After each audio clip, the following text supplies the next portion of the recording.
간절히 기도드립니다. 아멘. 오늘 우리에게 주신 하나님의 말씀은 야고보서 3장 13절에서 18절까지 말씀입니다.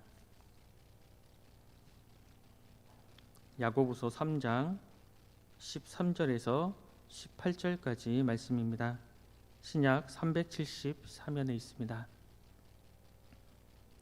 한 절씩 교독하시겠습니다.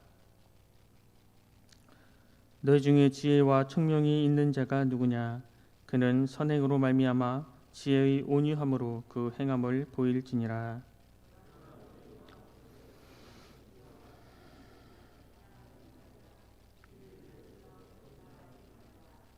이러한 지혜는 위로부터 내려온 것이 아니요 땅 위의 것이요 정욕의 것이요 귀신의 것이니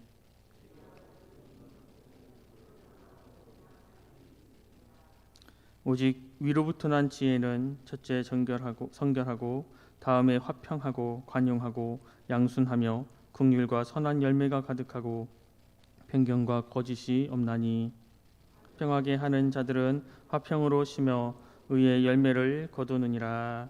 아멘. 앞선 본문 3장 1절에서 12절까지 말씀에서 사도 야고보는 성도들이 생활하는 일상생활에 있어서 그 크기는 작지만 지대한 영향을 미치는 혀의 사용으로 입증되는 믿음을 말씀했습니다. 그리고 이어서 오늘 본문에서 야고보는 그 삶에 선한 열매가 맺히는 자는 하늘로부터 참된 지혜를 받은 자지만 그 삶의 시기와 다툼 등 악한 열매가 맺히는 자는 스스로 지혜롭다 자랑해도 그 지혜는 악하다고 말하므로 세상의 악한 지혜와 하늘의 선한 지혜를 대조하고 있습니다. 그러면서 하나님 나라의 백성은 악하고 자기 중심적인 세상의 지혜가 아닌 하나님에게서 비롯된 선한 지혜에 근거한 바른 행위를 해야 하므로 자신의 진실된 신앙을 그렇게 바른 행위를 통해 입증해 보이라고 우리에게 교훈하고 있습니다. 본문에 또 지혜라는 말이 나오고 있습니다. 대개 보통 사람들은 처세술을 지혜라고 생각하고 있습니다. 또 학문적으로는 지식을 바르게 사용하는 그런 인격과 기술의 총체라고 말하고 있습니다. 지혜란 굉장히 폭넓은 개념임을 알 수 있습니다. 그 속에 지식도 또 기술도 들어가 있습니다. 이것은 일반적인 지혜에 대한 정의지만 성경의 정의는 전혀 다릅니다. 우리가 지난번에 함께 묵상했던 잠언에 보면 여호와를 경외하는 것이 지혜라고 말씀하고 있습니다. 그 지혜는 하나님 앞에 선 그 사람의 삶의 태도라고 성경은 우리에게 말씀하고 있습니다. 그렇다면 오늘 본문 1절 말씀을 함께 읽겠습니다. 본문 1절 말씀입니다. 너희 중에 지혜와 청명이 있는 자가 누구냐? 그는 선행으로 말미암아 지혜의 온유함으로 그 행함을 보일지니라. 오늘 1절 말씀에서 너희 중에 지혜와 청명이 있는 자가 누구냐 하고 묻고 있습니다. 하나님의 이 물음에 우리 중에서 누구는 지혜롭고 또 누구는 어리석다라고 판단할 수가 없습니다. 사실 우리는 다른 사람들을 평가할 능력이나 자격이 없고 오직 우리를 평가할 수 있는 분은 하나님 한 분밖에 없음을 우리는 성경을 통해 알 수 있습니다. 오직 하나님만이 인간의 어리석음과 인간의 지혜로움을 평가하실 수 있는 유일한 분이십니다. 때문에 우리는 항상 하나님께 초점을 맞추어 살아가야 합니다. 하나님께서 인정하시는 삶을 살아가야 합니다. 하나님께서 너는 지혜로운 자라 말씀하실 수 있도록 바로 하나님 앞에서 바른 삶을 살아가야 하는 것입니다. 또한 1절에선 두 가지로 우리에게 지혜를 보이라고 말씀하고 있습니다. 한 가지는 선행이고 다른 한 가지는 지혜의 온유함입니다. 여기서는 특별히 지혜의 온유함으로 그 행함을 보이라 말씀하고 있습니다. 지혜로운 사람은 온유한 사람입니다. 온유하지 못한 사람은 아무리 말로 떠들어도 지혜롭지 못한 사람인 것입니다. 또한 행함으로 우리의 믿음을 보여주어야 합니다. 우리의 믿음은 단순히 말뿐이 아닌 실천이 수반되어야 합니다. 때문에 야고보서에서는 행함으로 우리의 믿음을 보이라고 계속 말씀하고 있습니다. 따라서 그는 선행으로 말미암아 지혜의 온유함으로 그 행함을 보이리라 말씀하는 이 의미는 무엇입니까? 나는 지혜로운 자다. 나는 총명이 있다. 그러니 내 의견대로 따르라. 이렇게 말로만 떠들지 말라고 우리에게 교훈하고 있는 것입니다. 지혜는 열매가 있어야 합니다. 머릿속에 생각으로만 있는 지혜는 온전한 지혜가 아니고 열매로 맺혀져야 하는 것입니다. 그렇다면 어떤 열매가 되어야 하냐? 이것은 여기에서는 선행으로 말미암아 열매를 맺으라 말씀하고 있습니다. 지혜는 선한 일을 하는 결과를 가져옵니다. 그리고 이것이 참 지혜의 본질임을 본문 말씀을 통해 우리는 알 수 있습니다. 또한 지혜로운 사람은 온유한 사람이라고 계속 말씀하고 있습니다. 참 지혜는 온유하게 행하게 합니다. 대부분 지혜가 조금 있으면 교만하기가 쉽습니다. 남을 판단하고 남을 무시하기 쉽습니다. 주님의 일을 할 때에도 마찬가지입니다. 사람들은 누구나 존경받고 칭찬받기를 원합니다. 그러나 진실로 지혜로운 사람은 오히려 오랜 연단 과정을 거쳐서 얻게 되는 참된 온유함으로 행하게 된다는 사실을 우리는 잊지 말고 기억해야 합니다. 이어서 우리 15절 말씀을 함께 읽겠습니다. 15절 말씀입니다. 이러한 지혜는 위로부터 내려온 것이 아니요 땅 위의 것이요 정욕의 것이요 귀신의 것이니. 15절은 거짓된 지혜의 특징을 말씀하고 있습니다. 세상적이고 정욕적이고 귀신의 지혜는 그것을 하나님이 주셨을 리가 당연히 없습니다. 결국은 자기께에 자기가 넘어가고 자기를 파멸로 이끄는 것입니다. 여기서 말하는 세상적인 것, 정욕적인 것, 귀신의 것, 이 세 가지는 그리스도인의 삶을 위협하는 적입니다. 그러므로 이런 곳에서 얻어진 지혜는 하늘의 지혜, 참 지혜가 아니라고 우리에게 말씀하고 있습니다. 세상적인 지혜는 육신적인 지혜입니다. 자연적인 지혜고 본능적인 지혜입니다. 이것은 아담이 번제함으로 인간 대면에 깊이 뿌리박고 있던 타락한 인간의 본질로서 하나님의 선풍과는 반대가 되는 것입니다. 따라서 이 세상의 지혜는 성령의 충만함이 없을 때 활동합니다. 세상적인 지혜는 바로 다시 말하면 성령의 통제가 없을 때에 활동하게 되는 것입니다. 때문에 이러한 지혜는 지옥으로 내려가는 사닥다리가 될 수밖에 없습니다. 사람을 천국으로 인도하는 것이 아니라 지옥으로 사탄에게 인도하는 것이 바로 이 땅 위의 지혜임을 우리는 깨달아야 하는 것입니다. 이어서 17절 말씀을 함께 읽겠습니다. 17절 말씀입니다.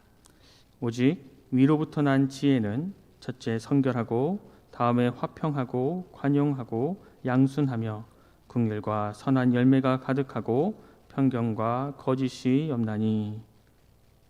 하늘의 지혜는 앞서 말한 세상의 지혜와는 비교되는 지혜입니다. 세상에 속한 지혜는 위로부터 온 것이 아니라고 했습니다. 바로 하늘에 속한 지혜가 위로부터 오는 지혜입니다. 하나님께서 주시는 선물과 하나님께서 주시는 은사는 다 위로부터 주어지는데 그 중에 하나가 바로 지혜입니다. 이러한 지혜는 세상에 속한 지혜와는 달리 주님께서 우리에게 주시는 지혜입니다. 이것은 오직 주님과의 교제를 통해서만 얻을 수 있는 하늘의 지혜입니다. 그렇다면 위로부터 난 지혜의 특징은 무엇입니까? 먼저 성결입니다. 성결이란 거룩하고 청결한 것입니다. 거룩하지 않으면 하나님께서 함께 하시지 않습니다. 이러한 성결은 우리의 능력이고 교회의 능력입니다. 아무리 그 방법이 좋고 또 기가 막히다 할지라도 성결하지 못하면 그것은 위로부터 난 지혜가 아닙니다. 때문에 아무리 큰 것을 준다 할지라도 그것이 성결하지 못한다면 우리는 그것을 절대 따라가면 안 되는 것입니다. 그 다음은 화평이라고 말씀하고 있습니다. 성결은 하나님 앞에서 나의 자세, 그 화평은 인간에 대한 나의 자세가 되는 것입니다. 사람들과 좋은 관계를 맺는 것입니다. 어떠한 일이 있어도 우리는 원수를 맺지 않아야 합니다. 성경은 화평을 강조합니다. 그것은 화평할 수 없는 상황이 우리에게 많이 닥치기 때문입니다. 좋을 때는 누구나 화평할 수 있습니다. 그런데 좋지 않을 때에도 성경은 우리에게 화평하라고 말씀하고 있는 것입니다. 세 번째로는 관용입니다. 관용은 죄를 눈감아 주는 것이 아니라 그 사람의 허물을 덮어주는 것입니다. 바로 이것이 주님께서 우리에게 보여주신 사랑입니다. 만약 주님께서 우리를 우리의 허물대로 대하신다면 그 누구도 주님 앞에 온전히 설 수 없을 것입니다. 주님은 우리의 죄를 분명히 알게 하시고 그 죄에서 떠나기를 원하시지만 죄인된 그 모습 그대로의 우리를 품어주시고 사랑해 주셨습니다. 그 사랑으로 그 모든 허물들을 덮어주시는 것입니다. 그 다음으로는 양순입니다. 겸손하고 수용적인 태도를 말씀하고 있습니다. 믿음의 사람은 자기보다 남을 더 낮게 여깁니다. 빌립보서에 보면 아무 일에든지 다툼이나 허영으로 하지 말고 오직 겸손한 마음으로 각각 자기보다 남을 낮게 여기라 말씀하고 있습니다. 바로 이러한 모습이 양순입니다. 다섯 번째는 긍휼입니다. 막연하게 불쌍히 여기는 것이 아니라 적극적으로 불쌍히 여기는 마음이 바로 긍휼입니다. 불쌍히 여기는 마음으로 먹을 것이 없는 자에게 배부르게 하라고 말로만 하는 것이 아니라 자기의 빵을 떼어서 그에게 배불리게 하는 것이 바로 긍휼입니다. 위로부터 난 지혜에는 이러한 긍휼함이 있습니다. 그리고 이러한 긍휼함으로 말미암아 많은 선한 열매를 맺을 수 있는 것입니다. 다음에는 편견과 거짓이 없는 것입니다. 편견이 없다는 말은 사람을 외모로 판단하지 않는 것입니다. 모두에게 하나님의 사랑으로 하나님의 은혜로 대하는 것입니다. 부자에게나 가난한 사람에게나 배운 사람에게나 못 배운 사람에게나 모두 다 평등하게 다 하나님의 사랑과 하나님의 은혜로 대해야 하는 것입니다. 또 거짓이 없다는 뜻은 마스크를 벗었다는 말입니다. 위장이 없고 있는 그대로를 드러내고 아무것도 숨기지 않는 것입니다. 세상의 지혜로 살아가는 사람은 그 삶을 편하고 또 의롭게 하기 위해서 많은 가면을 준비합니다. 그래서 때와 형편에 따라 그 가면을 바꿔 사용합니다. 그러나 하늘의 지혜로 사는 사람에게는 그러한 가면이 필요 없습니다. 본래의 모습대로 살아가면서 주님 안에서 만들어지는 자신의 삶을 그대로 보여주면 되는 것이기 때문입니다. 마지막으로 우리 18절 말씀을 함께 읽겠습니다. 18절 말씀입니다. 화평하게 하는 자들은 화평으로 심어 의의 열매를 거두느니라. 우리가 어떤 지혜를 심고 어떤 지혜로 살아가느냐 하는 것은 굉장히 중요합니다. 바로 거기에 따라 열매를 거두기 때문입니다. 반드시 심는 대로 거둔다 성경은 말씀하고 있습니다. 때문에 위로부터 난 지혜를 심어야 의의 열매를 거둘 수 있고 성령의 열매를 거둘 수 있습니다. 세상적인 지혜, 정욕적인 지혜, 귀신의 지혜는 심으면 결국 그러한 열매를 밖에 거둘 수가 없는 것입니다. 이 땅의 모든 지혜는 다 같은 것이 아닙니다. 하늘에서 오는 신령한 지혜와 땅 위에서 오는 악한 지혜가 있고 이들의 열매는 결코 같을 수가 없습니다. 우리는 오직 그 열매로 선악의 여부를 검증하는 냉철한 안목과 지혜를 가져야 합니다. 그래서 그것이 세상으로부터 오는 것이라면 인간의 눈으로 보기에는 어떠하든지 그 모양이라도 버리고 하늘에서 오는 신령한 것이라면 굳은 용기와 결단으로 그것을 반드시 붙잡아야 합니다. 그래서 하늘의 풍성한 열매를 거두는 순천은성교회 모든 성도님들이 될 수 있기를 간절히 소망합니다. 기도하겠습니다. 하나님 감사합니다. 오늘도 우리에게 새로운 한날을 주셔서 주님의 말씀을 듣고 묵상하며 하루를 시작할 수 있도록 인도하여 주시니 감사합니다. 주님, 우리가 늘 하늘의 지혜를 구하게 하여 주시옵소서. 성결하고 화평하며 관용하고 양순한 하늘의 지혜를 갖게 하여 주시옵소서. 그래서 그러한 지혜로 말미암아 선한 열매, 성령의 열매를 맺게 하여 주시옵소서. 그러한 열매를 맺음으로 우리의 이웃들이 우리의 삶을 통해 살아계신 하나님을 알게 하여 주시고 만나게 하여 주시고 주님께로 돌아오는 놀라운 역사가 일어날 수 있도록 인도하여 주시옵소서. 모든 것 감사드리며 예수 그리스도 이름으로 간절히 기도드립니다. 아멘.